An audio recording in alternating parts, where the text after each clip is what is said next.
Hey Kevin Page, it's Corey here with AM Group Exteriors.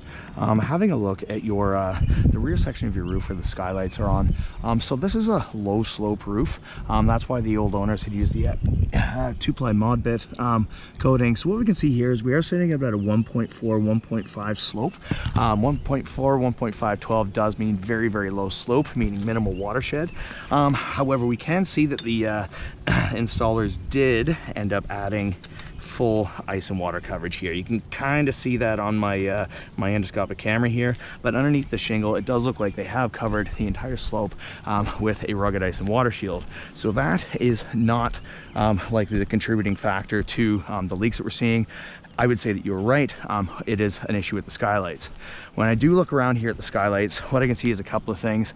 It looks like some repair work has been done over time. It looks like there's been extra caulking smeared here. We can see we have different colors running across here.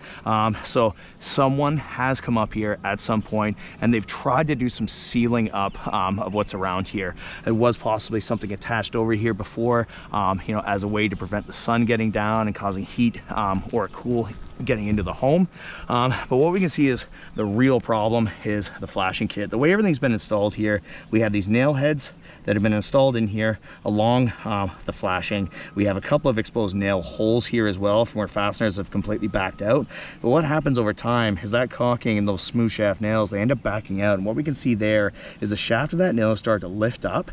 And what that's doing around all three of these skylights is it's allowing chances around the skylight for moisture to penetrate back up underneath there and then get down and start to damage the interior of the home as you've been experiencing.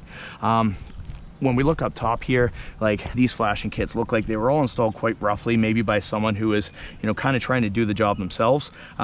Normally you would want some type of little saddle or additional piece of flashing back here to make sure that water is diverted around and it's not going to pool there underneath and have that tendency again to work its way back underneath the flashing, get down into the home and start to damage the interior.